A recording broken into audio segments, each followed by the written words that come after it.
A Dance in Fire, Chapter 1, by Warren Jarth.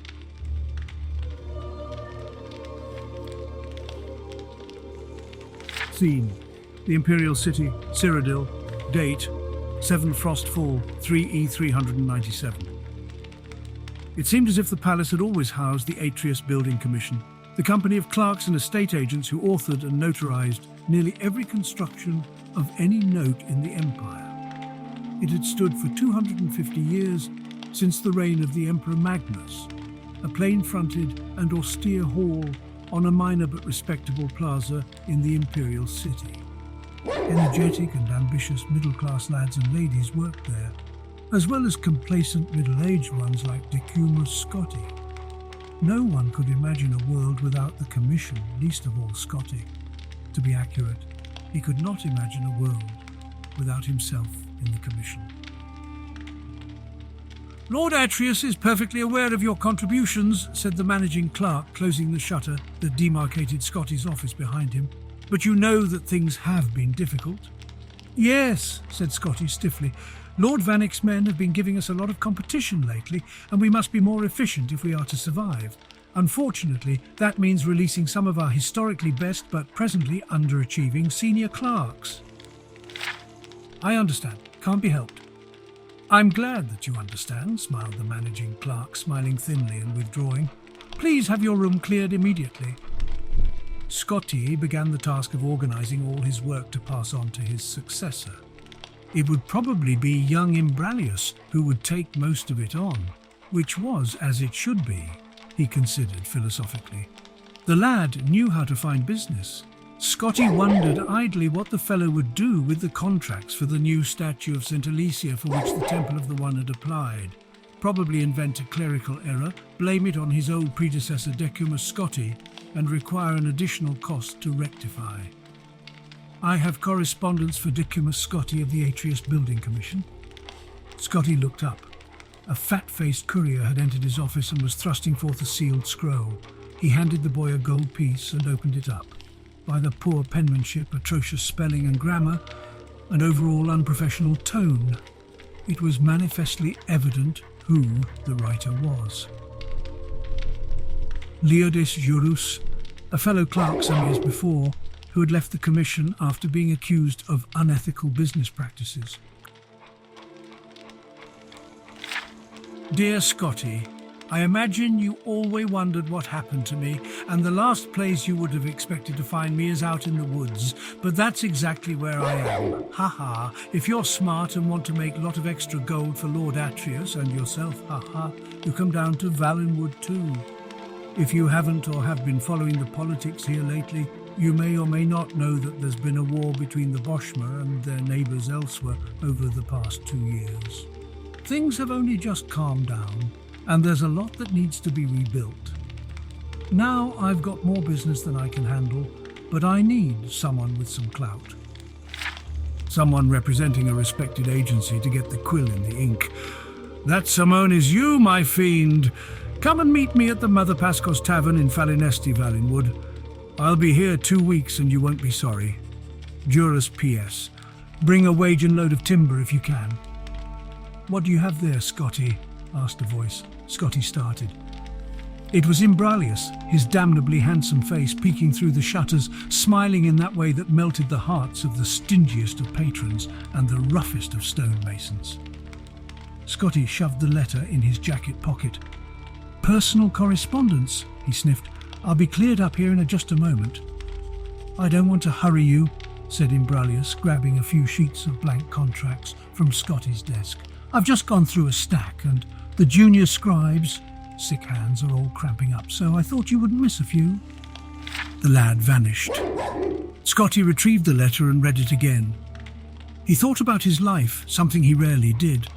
It seemed a sea of grey with a black insurmountable wall looming. There was only one narrow passage he could see in that wall. Quickly, before he had a moment to reconsider it, he grabbed a dozen of the blank contracts with the shimmering gold leaf Atreus Building Commission by appointment of His Imperial Majesty and hid them in the satchel with his personal effects. The next day he began his adventure with a giddy lack of hesitation. He arranged for a seat in a caravan bound for Valenwood, the single escorted conveyance to the southeast, leaving the imperial city that week. He had scarcely hours to pack, but he remembered to purchase a wagon load of timber. "It will be extra gold to pay for a horse to pull that," frowned the convoy head. "So I anticipated," smiled Scotty with his best imbroglious grin. 10 wagons in all set off that afternoon through the familiar Cyrodiilic countryside. Past fields of wildflowers, gently rolling woodlands, friendly hamlets, the clop of the horses' hooves against the soundstone road reminded Scotty that the Atreus Building Commission constructed it. 5 of the 18 necessary contracts for its completion were drafted by his own hand. "Very smart of you to bring that wood along," said a grey-whiskered Breton man next to him on his wagon. "You must be in commerce." "Of a sort," said Scotty, in a way he hoped was mysterious, before introducing himself. "Decumus Scotty." "Griff Mallon," said the man. "I'm a poet, actually a translator of old Bosmer literature.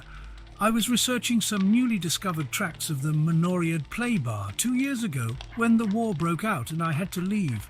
You're no doubt familiar with the Menoriad if you're aware of the Green Pact." Scotty thought the man might be speaking perfect gibberish, but he nodded his head. "Naturally, I don't pretend that the Menoriad is as renowned as the Me Elidian or as ancient as the Dansir Gold, but I think it has a remarkable significance to understanding the nature of the Merilithic Bosmer mind. The origin of the Wood Elf aversion to cutting their own wood or eating any plant material at all, yet paradoxically their willingness to import plant stuff from other cultures, I feel can be linked to a passage in the Menoriad." Mallon shuffled through some of his papers, searching for the appropriate text. To Scotty's vast relief, the carriage soon stopped to camp for the night.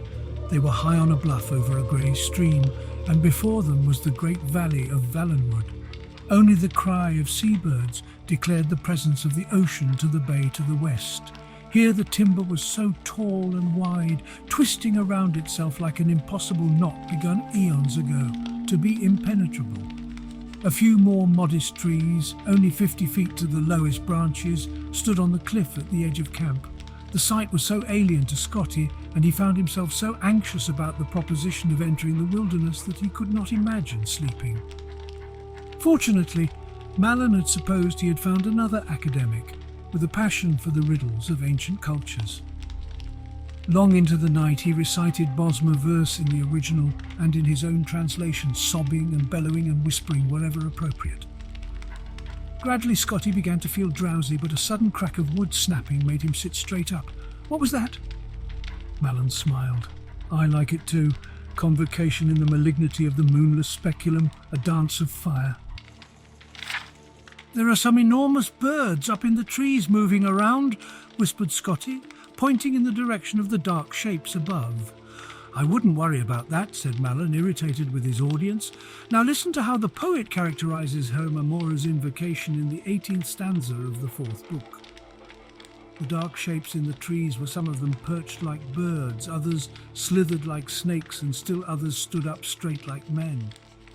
As Mallon recited his verse, Scotty watched the figures softly leap from branch to branch, half gliding across impossible distances for anything without wings. They gathered in groups and then reorganized until they had spread to every tree around the camp. Suddenly they plummeted from the heights. "Mara!" cried Scotty. "They're falling like rain." "Probably seed pods," Mallon shrugged, not turning around. "Some of the trees have remarkable—" The camp erupted into chaos. Fires burst out in the wagons, the horses wailed from mortal blows, casks of wine, fresh water and liquor gushed their contents to the ground.